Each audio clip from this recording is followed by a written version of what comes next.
What better time to dangle the carrot out there of universal basic income other than times of crises, such as what we're experiencing now, and then wrap it up in a pretty bow, calling it the economic impact check? Let's talk about that.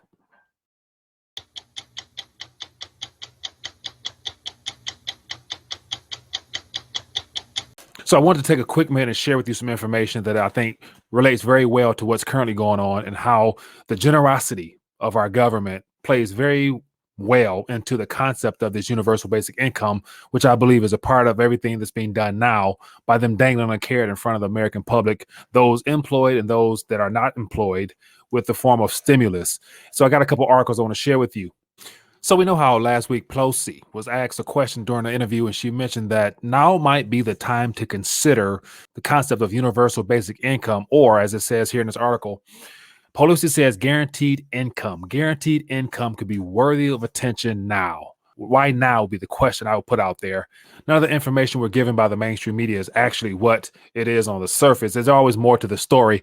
And I want to thank one of the community members that sent me some information that ties all this together and letting us all know that the universal basic income was a part of the plan all along, but they just needed a way to give it to the public.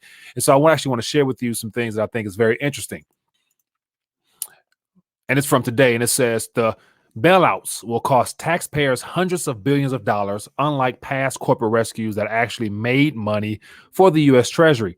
And then within the second paragraph of this article here is what really got my attention. And it's in response to this current $3 trillion that's pledged by the U.S. Treasury to save the economy and America from this current recession or depression.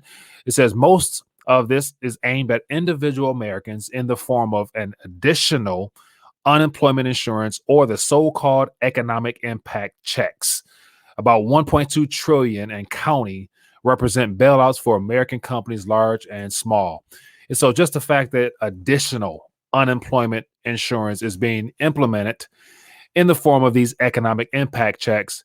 And then the next article I want to share with you talks about what the stimulus law does for the unemployment. And it says here, the new stimulus law's most notable provision adds $600 per week on top of every unemployment check for 4 months. It says that's a massive expansion in the generosity of the program. And so one of the things that really caught my attention is the fact that not only are people's lives being changed drastically, but also they're being incentivized by the generosity or from the generosity of our government by adding on an additional $600 a week on top of what they would typically receive is very generous.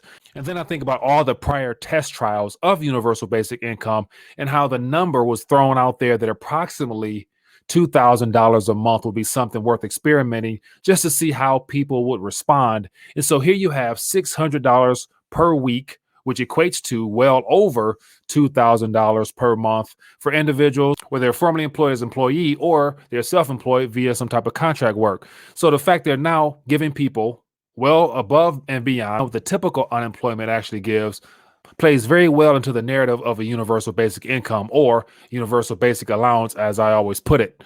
And the final thing I want to bring your attention to happens to be the very act in and of itself and the time frame in which this act was put together and revealed to the public. So here we have the actual CARES Act. And so HR 748 CARES Act, which was just passed officially March 27th, 2020.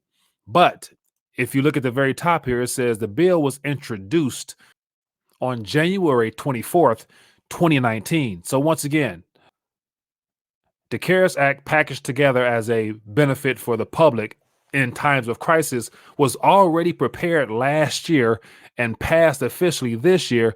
So what does that tell you about the concept of universal basic income or overstimulating those that are unemployed in a way to dangle a carrot in front of them in the form of universal basic income?